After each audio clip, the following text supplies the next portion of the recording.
Hello, New York. Let's give a big round of applause for everybody so far.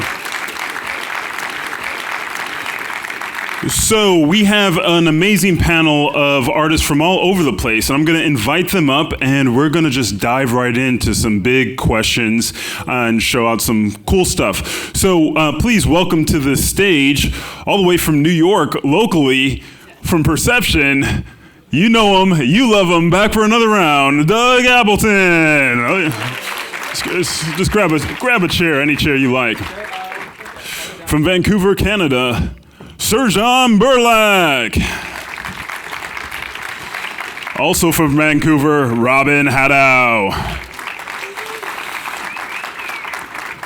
From the great state of California, San Francisco Bay Area, Marti Romances from Territory. From my hometown of Chicago up to Michigan, and now all the way to New York, Nick Campbell, the GreyScaleGorilla. Welcome, brother. And last but not least, the king of motion graphics himself, Andrew Kramer, back again. All right, so to get this party started, we're going to be asking a couple questions, and some of the artists actually sent me some files so we can actually talk about some of their work. And one of the first things that I always like to ask is, what is one of your favorite projects that you've ever worked on? And I think, Serjan, you had a favorite project and you sent me. And yeah, we can jump up and get started on this. If you guys don't know Serjan, he's an amazing Cinema 4D Houdini artist. Let's see here, jump into my panels, and we are in NYC. So I worked on Observation. The game was nominated for BAFTA just a couple weeks ago. I'm going to show you guys the title sequence, which is not a typical title sequence. Usually title sequence opens a movie, opens a game, and just shows the credits. This one is really different. The title sequence kicks in when you complete the first mission in the game. And there's a reason for that. The title sequence is full of Easter eggs. It's every single shot is meticulously encoded with clues about what's going to happen in the game. So for those of you who don't know Observation, it's kind of based on 2001 Space-Time Odyssey, but you are playing AI. You're playing the computer. So we don't have much time. I'm not going to go into detail, but I'm going to show you. Is there a sound? Yeah, they'll bring up the sound. Go ahead and bring up the sound. Just so that you guys know, this is one of the famous gamers, and he's streaming himself playing. This is important so that you understand the context in which the title sequence will kick in. So one of the astronauts, something happened on the spaceship, on the ISS, and they think that they are somewhere not far from the Earth, and then they find out that they're actually close to Saturn, which is kind of crazy. And now one of the astronauts talks to the AI to help her figure out where she is. Now listen to what the AI says. Modules are badly damaged. The damage seems to be localized to the upper part of the arms. I'm going to connect to the distance cam. We should see where we are above Earth and if we've lost any altitude. Oh my God. How did we get here? What?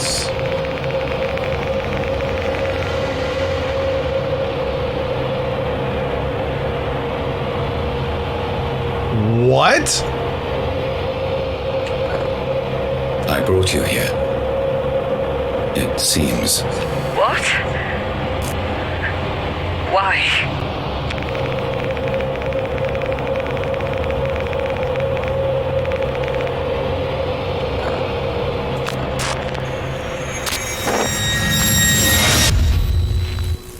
I don't know. This is awesome. And now you're going to see the title sequence. So as you can see, AI says, I don't know why I brought you here. So actually, Marty's team from London did some of the UI work for the ship. And what you will see is the geometry of neural networks and what happens to the geometry of neural networks when it gets influenced by the radiation of Saturn. The sound was done, if you like Guns N' Roses, I worked with Robin Fink. He did the sound. He plays also for Nine Inch Nails.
Very cool.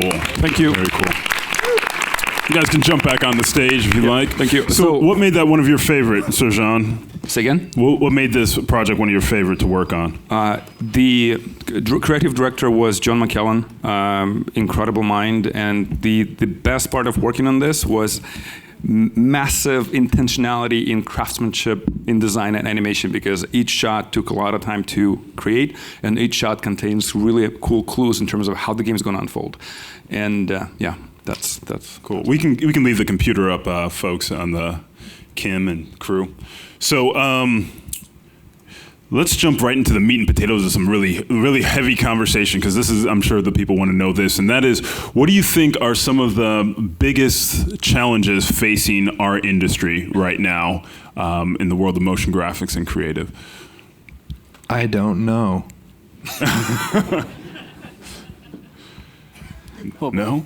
No one? I do. I think it's actually I think it's exactly craftsmanship and originality, because we spoke about this in Vancouver about a month ago, and there's 15 million restaurants in the world, and only 113 restaurants that have 3 Michelin stars. And I wish we had like this sort of master chef level of design, and more artists aspiring to become like this master chef level of the designers, and pursuing masterpiece, pursuing craftsmanship and storytelling. Definitely, that's quite interesting. Real quick, how many people here work at a studio? Just so I can get a gauge. So these are our studio audience. Everybody else freelance in the house? Okay. Great. So yeah, so anybody else and biggest challenges that the industry sees, be it from a creative perspective or from a hiring perspective, because you run territory. So yeah, and after running a studio and also being part of a studio, I think I've seen recently the trend of the one-man band, like this freelancer or this guy who's starting, and he's like, I don't need to work at a studio. I'm gonna do everything myself. Like all of these other guys that I know, I'm gonna be that glorified freelance one day. Everyone will be knowing my name, and I'm gonna be working from my own studio. That's great if that's what you want to do, but don't forget that you will benefit a lot from having experience within a studio, within a shop, where you will be able to learn from other people that they're not doing the job that you want to be doing, the producer, the coordinator. But once you are one-man band, once you want to be that freelance, you are a business by yourself, and you need to know those things, and you need to know how to tackle quotes, how to talk with clients, and by being in that studio scenario, you will learn a lot from these people. And I think, don't forget, even if your aim is to be that one artist solo, don't forget that having experience in a facility will help a lot in your future career. I think also there's something to be said for like the turtle always wins the race, that fable with the tortoise and the hare, and to actually learn how the software works and how the tools work in order to build something that you can then play with in design. There's a big trend with opening up After Effects, for example, to third-party developers, and I love it. I think there's certainly a time and place for preset packages and whatever canned effects that you can easily use to administer a task. But I think that there's a lot to be said for going the slow road and learning all the tools inside out, because those sort of canned effects have a trendiness to them and sort of a shallow look, because it's something that people have seen 100 times before. Well, I also think there is a place for them, because sometimes that's what you need in order to fulfill the brief, is this certain task or this certain effect, that the client is asking for. And I remember 7 years ago when I was working in a video game studio, and it was very the Mograph unit at the time was very small. There was me and one other guy. And my art director at the time said, "Oh, can you make this lower third effect, or make this lower third probably with an optical flare?" I'm actually not gonna lie, that's actually what I use every day, and that's always saves my bacon. And I remember some of the other effects, I can't remember, it wasn't exactly a lower third, but it was a design request that came to us often. And he went over to whatever website and sort of just downloaded something that would help him get to the end line faster. And the day went by, and our art director came back, and he was like, "Oh, that's amazing, that's so great. Oh, Robyn, what do you have?" And I was like, and I showed what I was doing, which was far from finished. And he's like, "Oh, okay, well we'll just go with this guy. Let's use this." And I remember kicking myself because he had got to the end road faster, but I was sort of far behind, because I was trying to build everything with no plugins. I was just trying to build it authentically inside of After Effects. But 10 years later, I actually understand the software and how it works, and am able to build authentic content or assets, and know the time and the place for when to grab a plugin or use something, so that you're sort of creating original work instead of just the sort of same old canned effects. Yeah, that's a big deal. The idea behind being a one-man band, right? There's a ceiling in that, right? And I think even apart from working at a studio, there's benefits from working with people who have other skill sets that you may not have, and to sort of be honest with yourself and say, "Hey, listen, I'd love to be a character animator, but there's just no way. I don't have the patience. It's not what I'm interested in." But there's people out there doing amazing work, and surely there's different skills that you have. Maybe you're a compositor, a modeler, lighter. You can work with people who have those other skills. I've seen a lot of really great collaborative film projects, just a couple of people who have different specialities, and they're just killing it with what they're doing. And maybe you're not very good at something, but you have optical flares. Listen.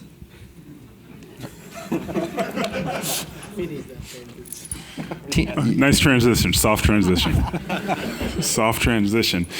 So, which is great. So learning the basics, building up on that, not being the one-man band. I do think with technology nowadays, our capability and our demands have gone up. And that kind of brings me to the next question is, and I guess we can start there and kind of work our way back. And that's, what do you see or forecast in the next 5-10 years in our industry? What is it like when it comes to technology, as far as demands or things you would like to see? Nick? Nice easy one, yeah. Thanks. Nick, what are you up to? You gonna pass that, Doug? Do you want that one? Or you want to? Well, I think we were talking about it before. I think Redshift, GPU-based rendering is going to be huge. It's already big. I think it's just going to get better. I tell everyone who comes into the studio to use Redshift. We have freelancers I mostly use Octane, and we're like, cool, use Redshift instead. Because we love Redshift. It's great. So I feel like a lot of more GPU-based rendering. GPU future. Yeah.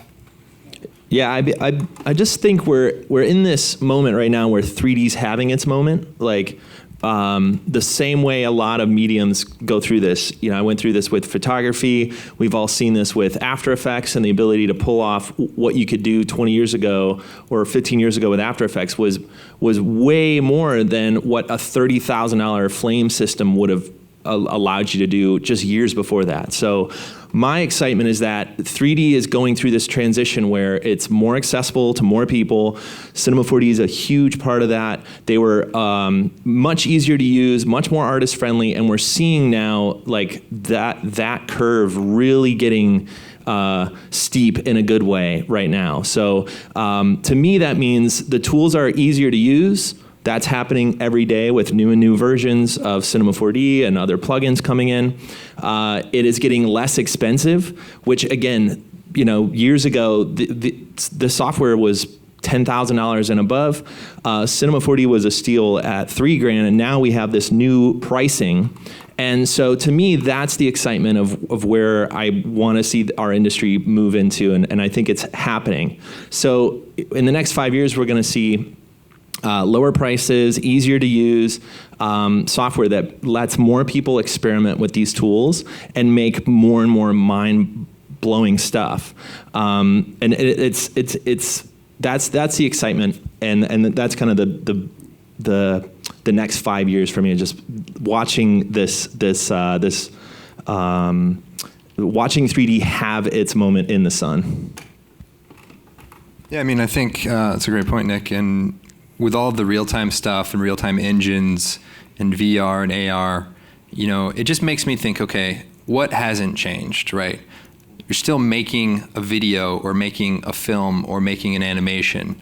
And all of these different tools, they're synchronizing their ins and outs, right? Cinema 4D has a new Unreal plugin, and so the capabilities of the different platforms that exist are going to allow you to create something, say, faster. If AR or VR or something gives you a faster route to achieving a certain thing, if using, you know, volumes to build your sculpt, you know, the idea is to build around a single platform so that you can have some cohesiveness, but there's no fear in venturing into these other tools so that you can capture that one thing, and, you know, maybe it's a texturing tool or something like that. You use that tool to get a specific look and never feel like you have to only use one tool to achieve it, because in the end, you're still trying to create that piece of art. I think everything that you guys said is very valid. I think especially for you two, there's more accessibility, but also there is more people like you guys creating, you know, some, you know, tutorials. And I remember I was saying that when I learned the early After Effects or even Cinema version 8, there was a book. There was no tutorials. It was like YouTube. We kicked it off. And these things like are changing. The accessibility is not only about the price tag, which is amazing, because I come from the flame room where you needed the hardware. Now you just need a laptop. Even with that and a good graphics card, you can just go and do amazing stuff. And you have accessible learning tools like you don't need to go into any university or pay a lot of money on a massive, you have that, accessibility. I think that will continue growing up exponentially, and with it, like, we will discover new artists and new forms of art. But I think what excites me the most is seeing how render engines are becoming very, very powerful, how the real time is almost, is almost as good as what we used to have as the pre-rendered engines like a couple of years ago.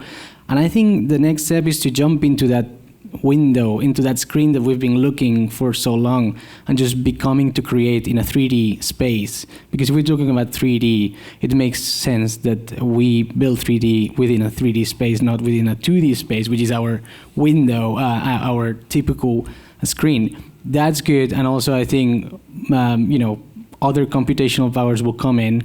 Some of them could be very relevant to what we do.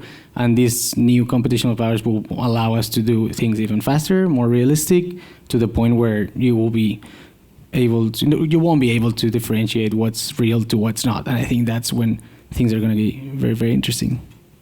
That's kind of the challenge too, to bring it to the first question, is all these new tools and the ability for us to jump between different 3D software and all these new renderers it's a mixed blessing too for artists, because we now have so many options.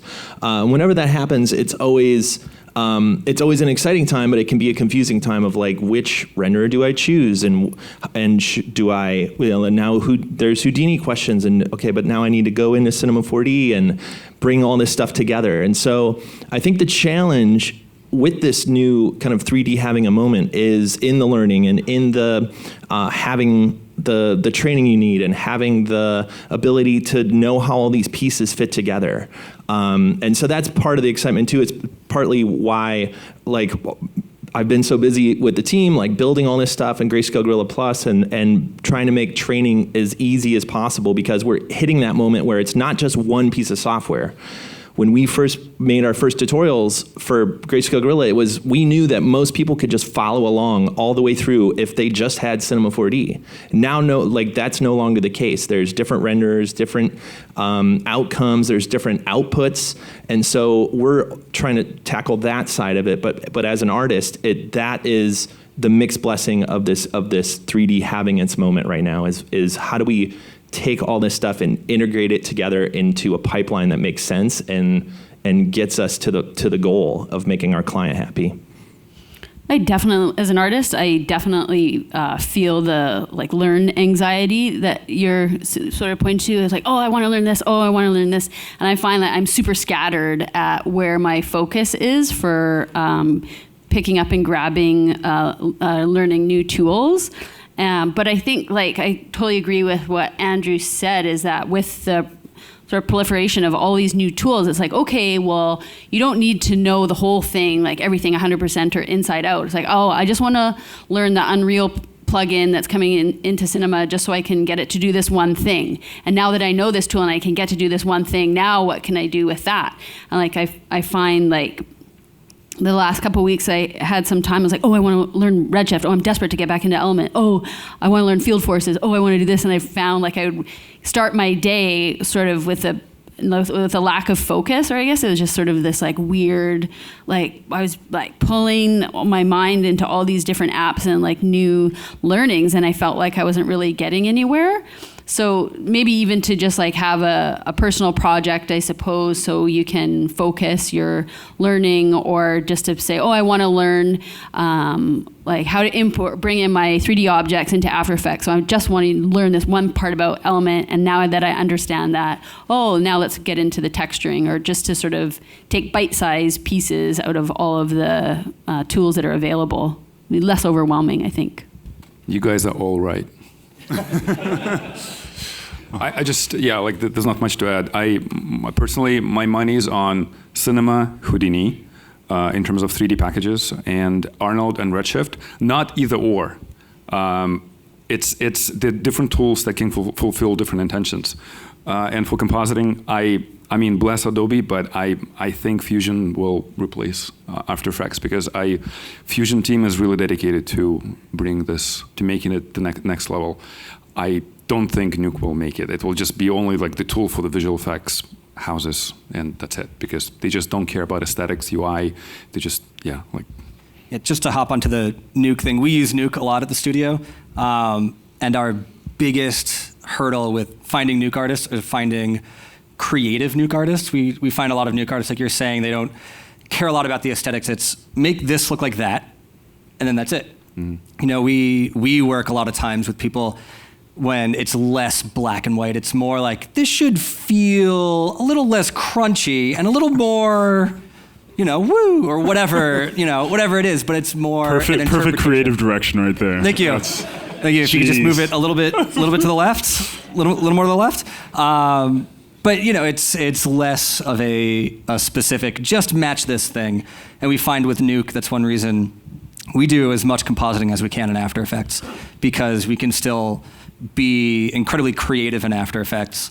But just to piggyback off the Nuke thing, I don't think Nuke is going to compete with After Effects. I think I have something to add to that, which is for us when we're working with a feature film, like when we were doing Ready Player One or some of these, you're tapping into someone else's pipeline. In this case, was digital domain and ALM.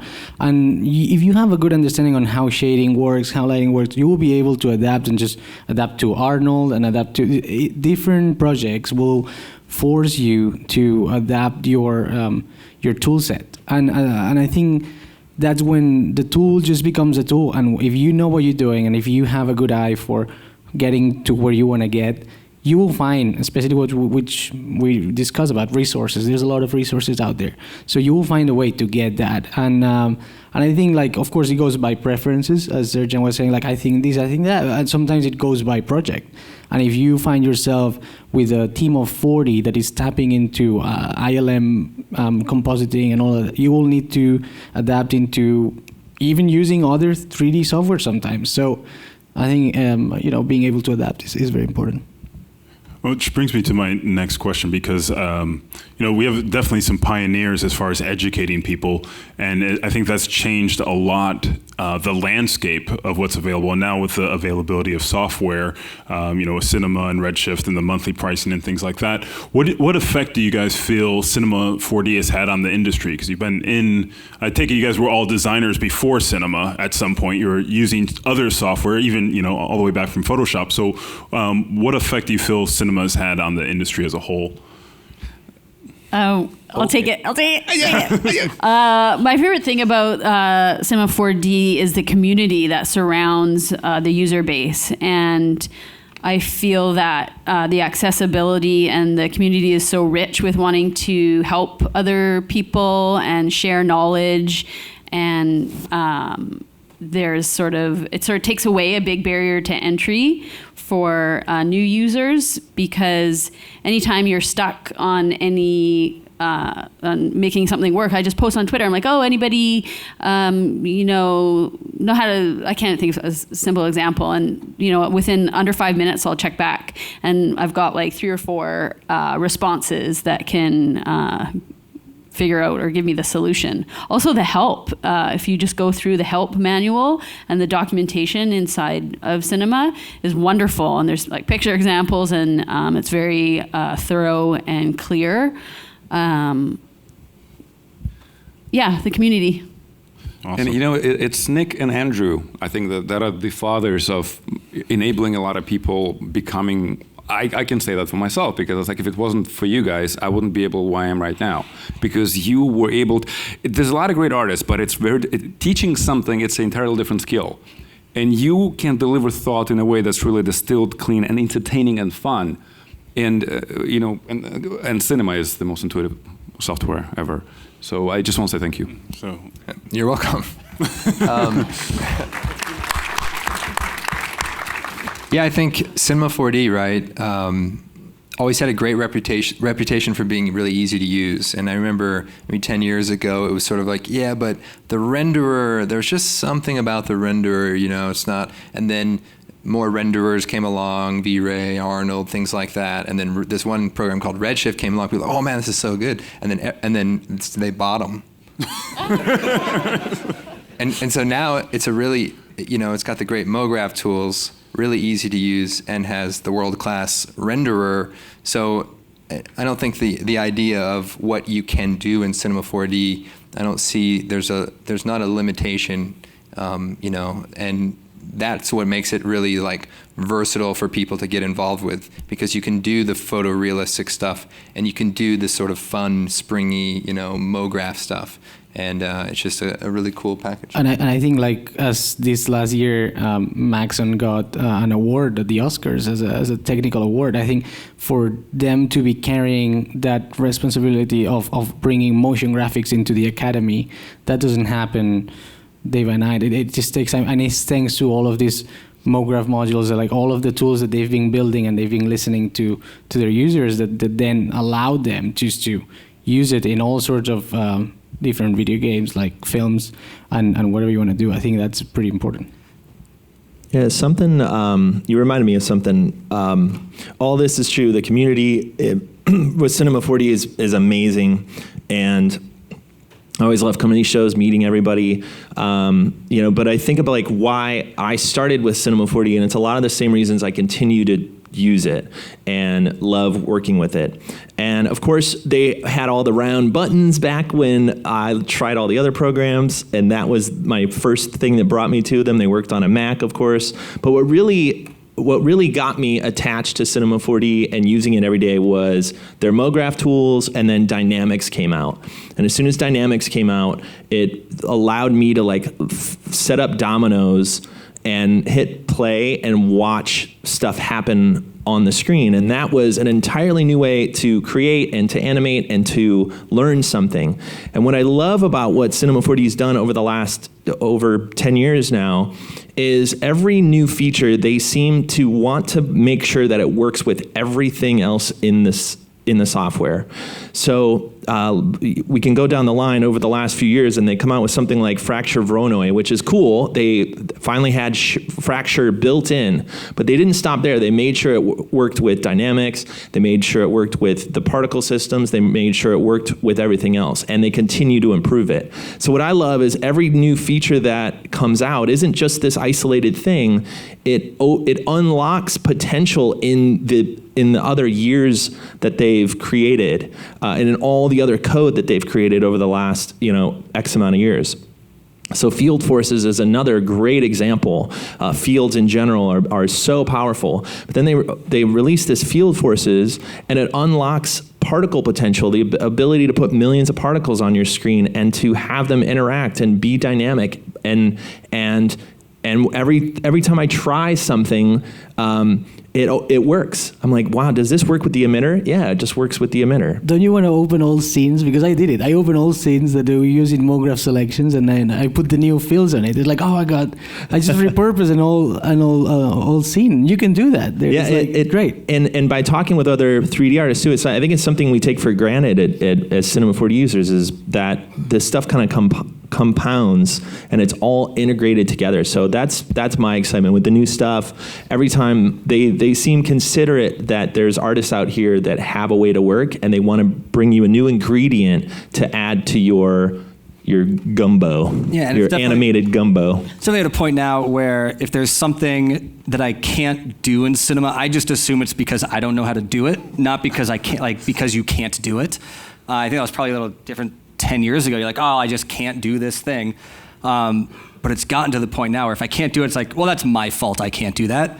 Like, the software can do it. It's got to find out how to do it. I think with all of these sort of things too, there's a huge element of fun associated with cinema and the things that come out of the software package.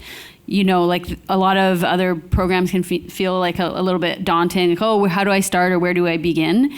But there's just sort of a culture of fun that surrounds the software. And I remember when I first started getting into cinema, I was attracted right away to the Mograph module, because much like Nick and Dynamics, I just wanted to make something go. And very easily, in 2 clicks, you can make things go and have animation properties and feel less like commitment phobic of having to drop a keyframe. See, you can't do that in Houdini. Right, it's not like, once somebody told me animating in Houdini is like killing a fly with a machine gun, and it's not entirely true, but that's why I don't use only Houdini. I go between both worlds. Yeah, definitely. The mixed tool set. I think this brings me to one of the most important questions, I think, for everybody else in the audience as artists. Starting off, or where you are today, what do you feel that people should be working on to make them more commercially viable for the long haul? So a number of you already work with studios, you're already getting feedback. If you're trying to pace, okay, this skill set, take these skills, if you can think of you're just starting off, here's something to learn, and if you're already in the industry, here's something else to learn. I think this will be our last question too, just where we are with time, but that's kind of where I want to make sure everybody has that nugget on their way out. So for me, I think the most important thing to work with clients, to work in a studio environment, is just don't be a dick. That's like the biggest thing. We've worked with people who are so incredibly talented, but really difficult to work with, and they don't come back. And then the person who is maybe not as good, but is really easy to work with, and they take direction well. They add to the atmosphere of the studio and the culture of the studio. They will always come back, and they will always get better. So it's just, it sounds really cheesy, but it's just like, be a good person and be easy to work with, because we always want to work with those people. Be a pleasure to work with. Be a pleasure to work with. That's a nicer way of saying what I said. Yeah, just more HR compliant. That's all. Sure. Just more HR compliant. That's all. That's what we do here. Nick, what do you got? I like that one. That's definitely true. I think that there's always technical skills we can all learn, new software, all the stuff I mentioned. But I'm going to mention two other things that you definitely want to focus on to make a more well-rounded artist and to actually like get paid to do this stuff, because that's why I got into this stuff. I wanted to get paid for all this fun I was having.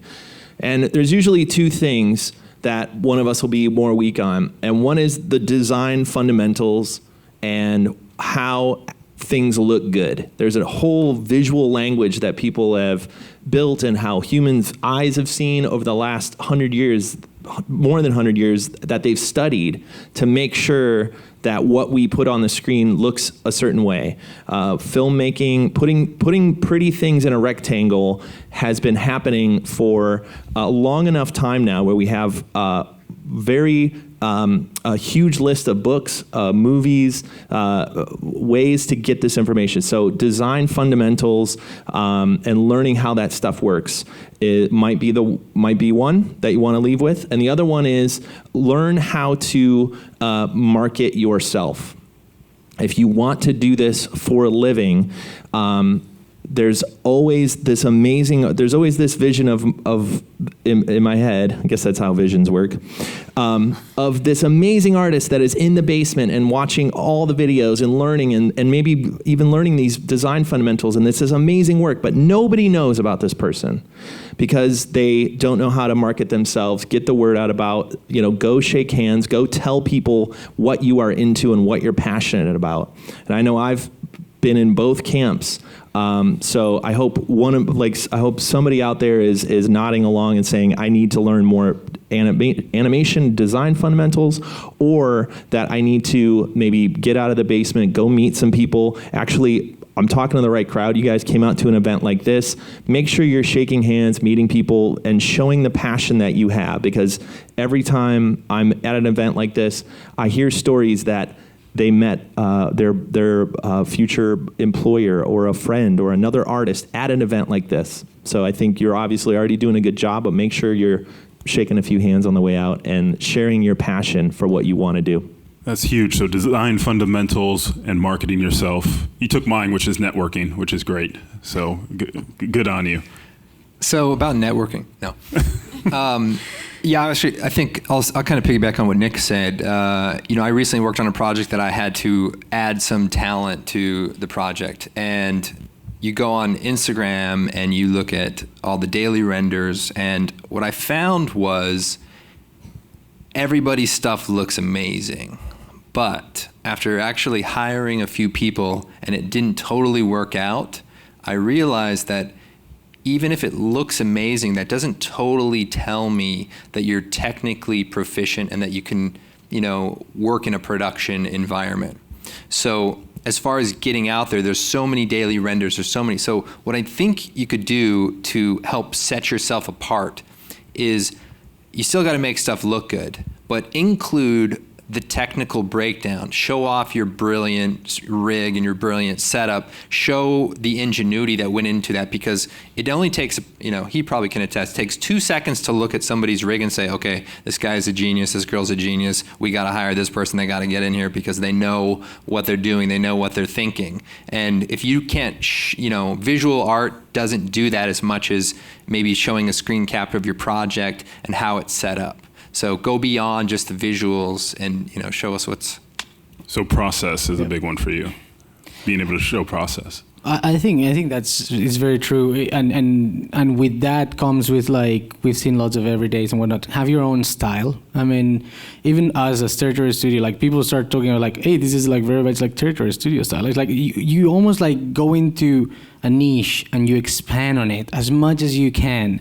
yes, you could be a generalist, that's fine. You could be, but if you can find something you're very passionate about, that you really, really love, and that's that little thing, just try to be the best at it, no matter what it takes, and just like have your own style. If you create your own category, you will dominate. Like there's nothing better than just have and create your own space where you will just dominate above everything else. And that's one. I think the second one for me, and that's maybe more for people who's just starting, is like, remember that there's no shortcuts. Like there's only one way to get to, it's like grinding every day, and grinding very, very hard when you don't have kids, we don't have family. That's the time where you should be spending as many hours and as much as, because later on life just hits you hard and you won't be able to have that.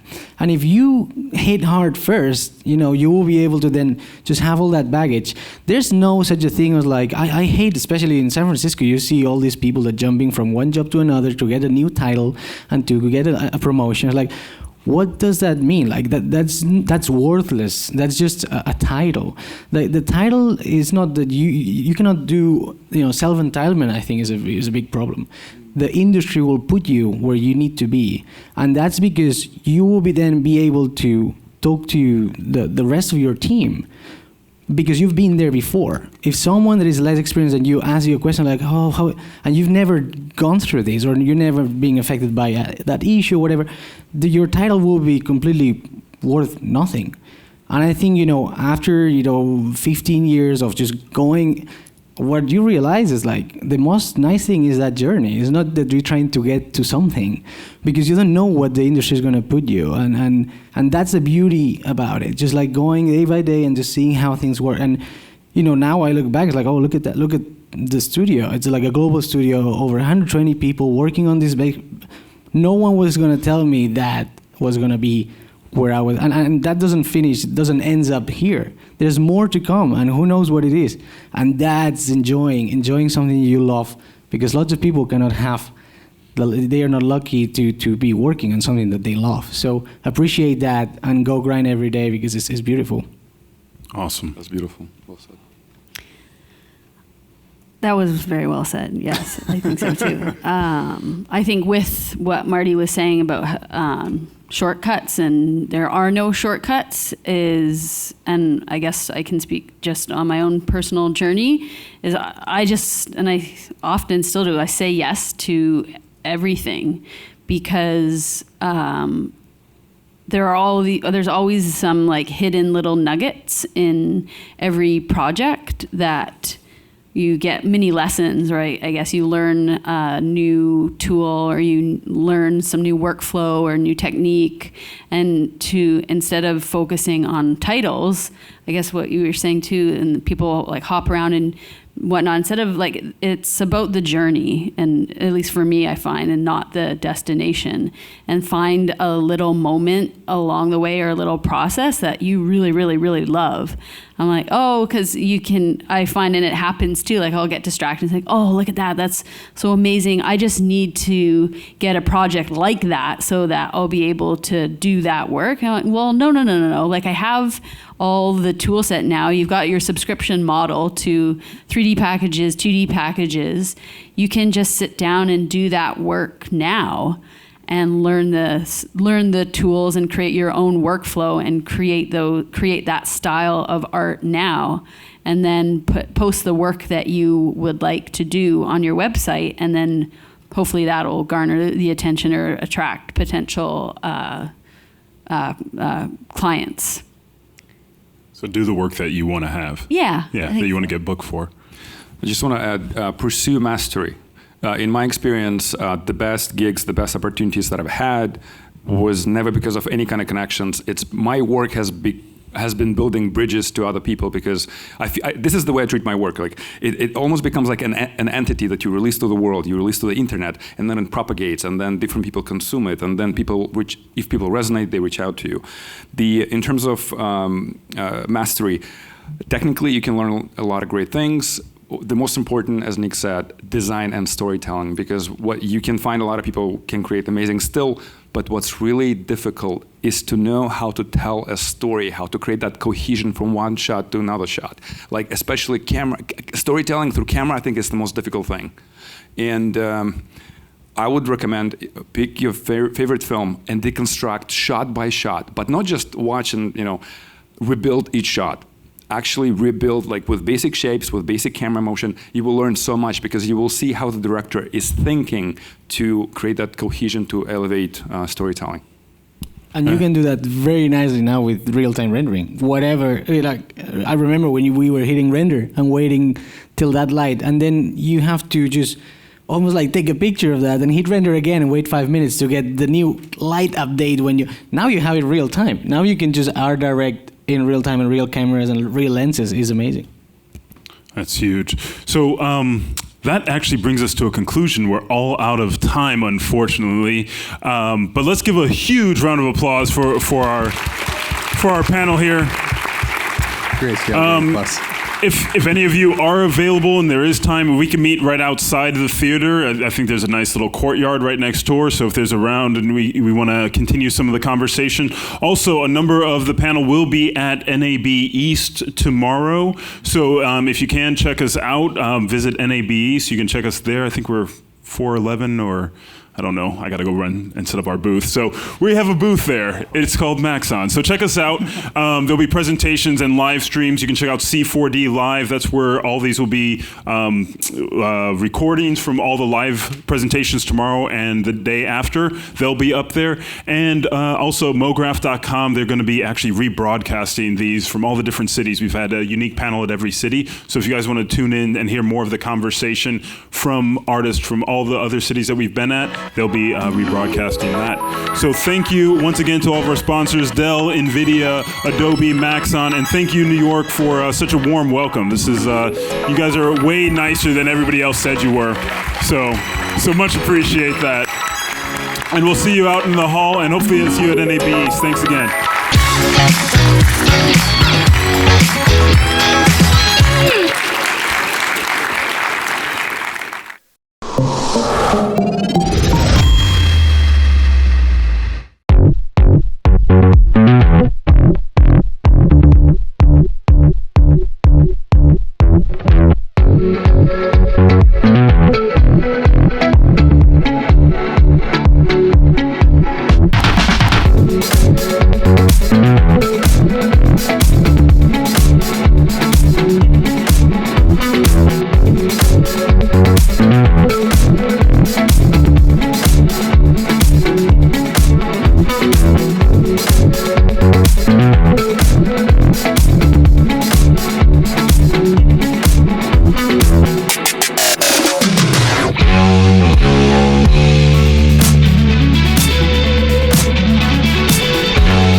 Mograph.com, an online resource for motion graphic artists.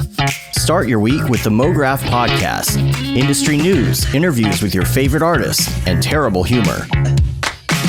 Watch live shows and interviews from Mograph events like NAB, SIGGRAPH, Half-Res, and local meetups. Our Mograph Talks feature live demos and motivation from artists all around the world. Sometimes you gotta make stuff that you're not gonna put on your reel, and I'm not here to judge. What if Rick and Morty show up for the countdown at midnight? That's where I peaked in life, in my career. We gotta stop this thing, Rick! It's gonna kill us all! Hear from the people that create your software, design your render engines, and artists that are changing the face of modern motion graphics. You get that render done. Yeah, you better frame what? Mograph tutorials and online classes will teach you about Cinema 4D, After Effects, as well as other popular software and render engines. Throw in the HDR Studio, take the render settings, pick the HDR, put in reflection, and gorgeous. Branch into new software. Learn time-saving tips, techniques, workflows, and lessons that'll keep you up to date in the world of motion design. Oh, brother, those are some of my favorite elves. I love projects that scare me. When our art director comes to us and asks for something that I had never done before, man, it gets me pumped. Join the conversation in our live sessions. Check out our plugins or join the hundreds of daily active users in our Slack channel for technical help, advice, contests, or just to joke around. Real nice banana. Yeah, that's so funny. All right, I'm gonna live forever. Subscribe today and get the latest updates on our YouTube and other social media channels. Take all your dreams and just do it! We don't care how you get here, folks. Just get here. Subscribe to Mograph.com.